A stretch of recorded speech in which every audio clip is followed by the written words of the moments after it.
So we've seen the situation in which we've got multiple populations where we've assumed that each population has a distribution that is multivariate normal with different means but a shared covariance matrix.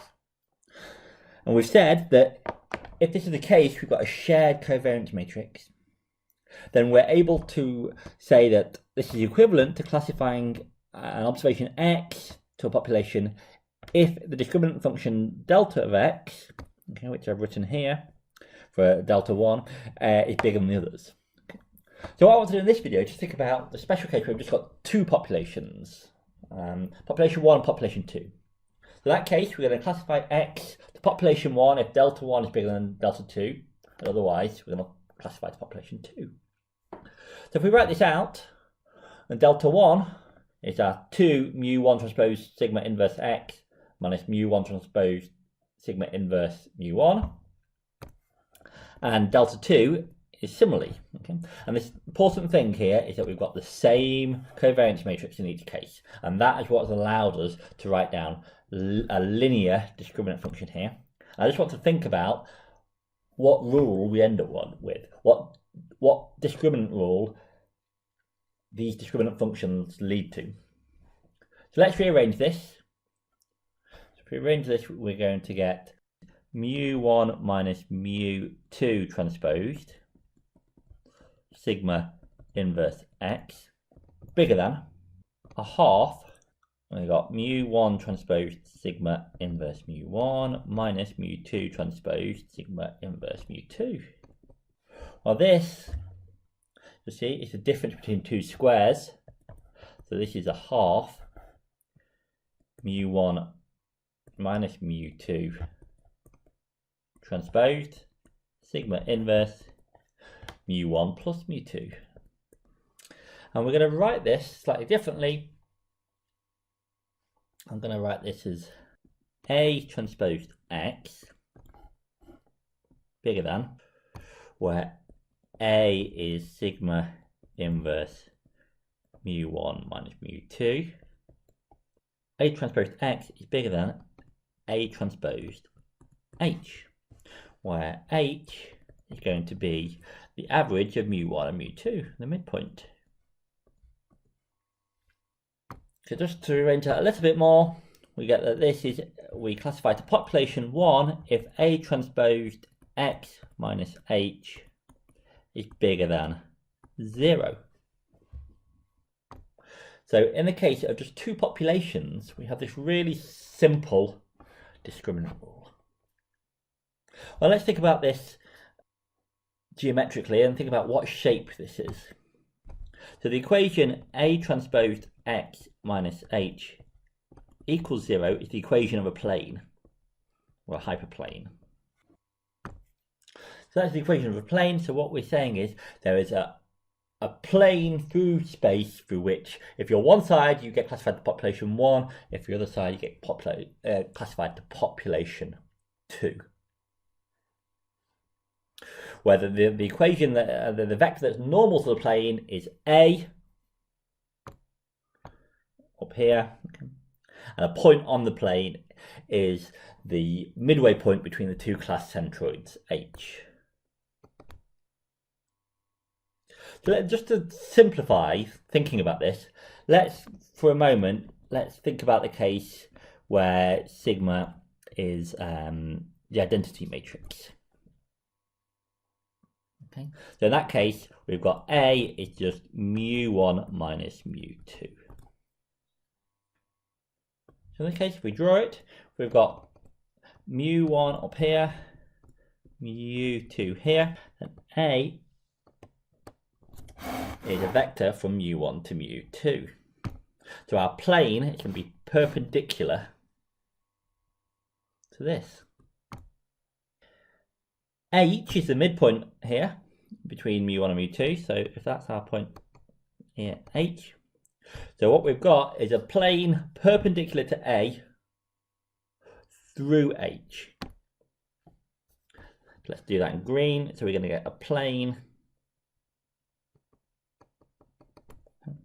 that is perpendicular here to H. Sorry, perpendicular to A that passes through the point H. So if you're this side of the line, we're going to classify to population 1. If you end up over here, if you end up on this side, we're going to classify to population 2. Okay, and that makes sense in this case because we've got the identity matrix for the covariance matrix. If you think about that, we've got kind of a spherical covariant, and so it makes sense that the way to classify space is just to draw a line that is the perpendicular bisector of these 2 points. Okay, so in this case, this decision rule makes a lot of sense. Now we would intuitively think of doing the same thing, I think. So let's have another example. Let's let mu1 equal to minus mu2. Then H, our midpoint, is at 0. So we know the hyperplane that classifies space is of this form, so we're going to get A transpose X. A transpose X is 0. So in this case, it's a plane through the origin. Okay. And it's going to be perpendicular to A. So what is A? Well, A is sigma inverse mu1 minus mu2. So that is 2 sigma inverse mu1.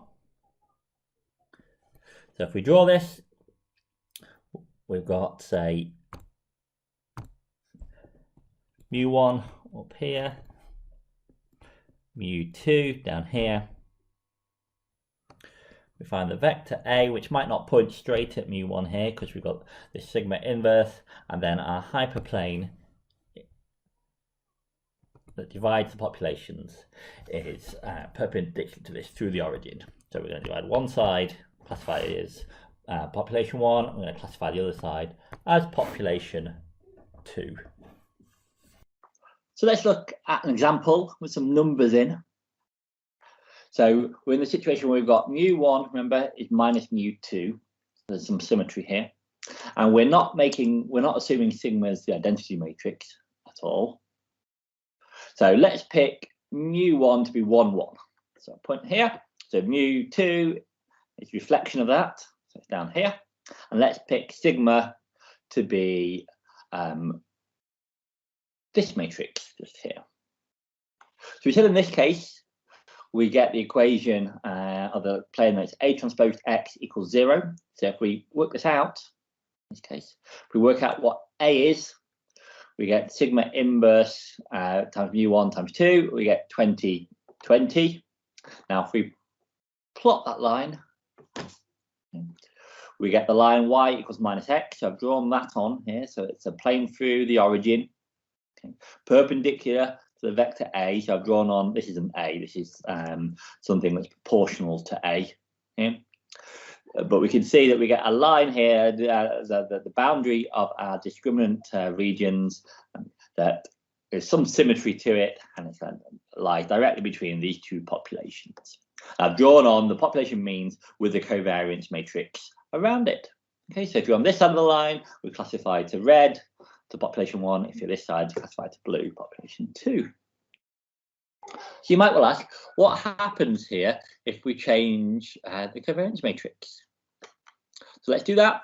Well, I've changed mu as well. So I've changed mu to 2, 1, and I've changed sigma so that the variance in X is much greater than the variance in Y. Yeah, and there's strong correlation. So you can see there's much greater variance in the X direction than there is in the Y direction now.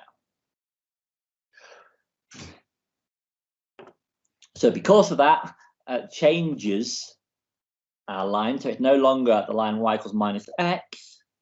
Now we slope the line, so the y component becomes much more important.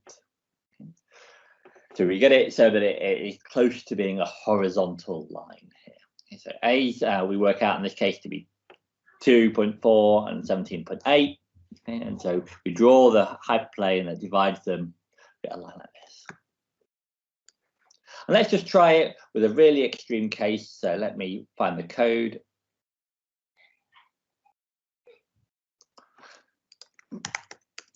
So I've let sigma be really extreme, and if we plot this, we get a line that is essentially vertical. Okay, so if we have a covariance, all the variances in X, Y hardly varies at all, there's hardly any noise in Y, then we just classify on the basis of the Y variables. Yeah, there's a considerable overlap in the X terms, but the Y terms perfectly classify the two populations.